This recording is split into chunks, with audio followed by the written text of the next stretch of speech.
রবীন্দ্র বিশ্ববিদ্যালয়ের ভিসির পদত্যাগের দাবিতে ২৪ ঘন্টার আলটিমেটাম। সিরাজগঞ্জ প্রতিনিধি মোহাম্মদ মাসুদ রানার পাঠানো তথ্য ও ভিডিও চিত্রের নিউজ ডেস্কে থাকছে বিস্তারিত।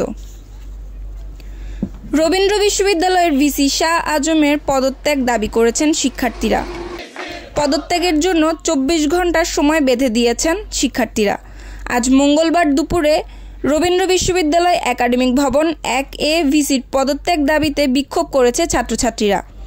আজ ভিসি পদত্যাগ না করলে আগামীকাল বুধবার থেকে আমরণ অনশনের যাওয়ার ঘোষণা দিয়েছেন শিক্ষার্থীরা অভিযোগ করে বলেন, ফ্যাসিস্ট হাসিনার এজেন্ডা বাস্তবায়নে যারা ক্ষমতার অপব্যবহার করেছে তাদের থেকে শিক্ষার্থীরা মুক্তি চায়। ক্ষমতার অপব্যবহার করে অযোগ্যদের সুবিধা প্রদান করা হয়েছে, নানা সময় রাজনৈতিক কর্মসূচিতে যেতে বাধ্য করা হয়েছে। এ সকল অপকর্মে লিপ্ত থেকেছেন রবীন্দ্র বিশ্ববিদ্যালয়ের ভিসি শাহ আজম শান্তনু। একজন বিশ্ববিদ্যালয়ের শিক্ষক হিসেবে একটি রাজনৈতিক দলের এজেন্ডা বাস্তবায়ন ঘৃণিত অপরাধ। এখন সময় এসেছে দুঃশাসন স্বৈরাচার ভিসির কবল থেকে মুক্তি পাওয়া। এজন্য ভিসিকে পদত্যাগ করতে হবে।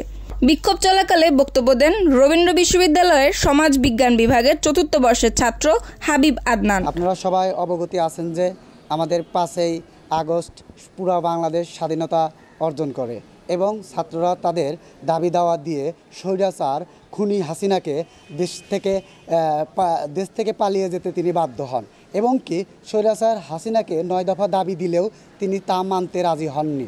পরবর্তীতে তাকে নানান ধরনের দফা আদারওয়াইজ অন্য কিছু দিলেও তিনি তাতেও ছাত্রদের উপর চড়াও হন এবং কি দলীয়করণ করার এক ধরনের পায়তারার চেষ্টা করেন। তারই পরিপ্রেক্ষিতে আমরা এখানে দেখতে পাচ্ছি ৫ই আগস্ট আমাদের দেশ স্বাধীনতা অর্জন করার পর বাংলাদেশের বিভিন্ন বিশ্ববিদ্যালয় স্বৈরাচার খুনি হাসিনার নিয়োগকৃত স্বৈরাচার ভিসিদের যে নিয়োগ বাণিজ্য একটা প্রলোভন ছিল সারা বাংলাদেশেই, সেইটাকে একটা পরিস্থিতির মধ্যে অস্থিতিশীল পরিস্থিতির মধ্যে ঠেলে দিয়েছে, আমাদের শিক্ষা প্রতিষ্ঠানকে একদম ধ্বংসের মধ্যে ফেলে দিয়েছে। আমরাও লক্ষ্য করেছি ৪০টি বিশ্ববিদ্যালয় উপাচার্যবিহীন। আমরা এখানে রবীন্দ্র বিশ্ববিদ্যালয়ে যখন ডক্টর শাহ আজম স্যার আসেন তখন তিনি এখানে নানান ধরনের প্রোগ্রাম, কালচারাল প্রোগ্রাম এগুলো তিনি চালু করতেন এবং কি বিভাগের চেয়ারম্যানদের নিয়ে প্রশাসনিক কার্যকলাপ চালাতেন, যার ফলে একাডেমিকের উপর ওই রকম ফোকাস না থাকলে সেশন জটের সৃষ্টি হয়। তিনি ৬ মাসের সেমিস্টার ১৮ মাসে নিয়ে গিয়েছেন, তারপরেও রেজাল্ট হয়নি, রেজাল্ট হতেও সেখানে বিলম্ব।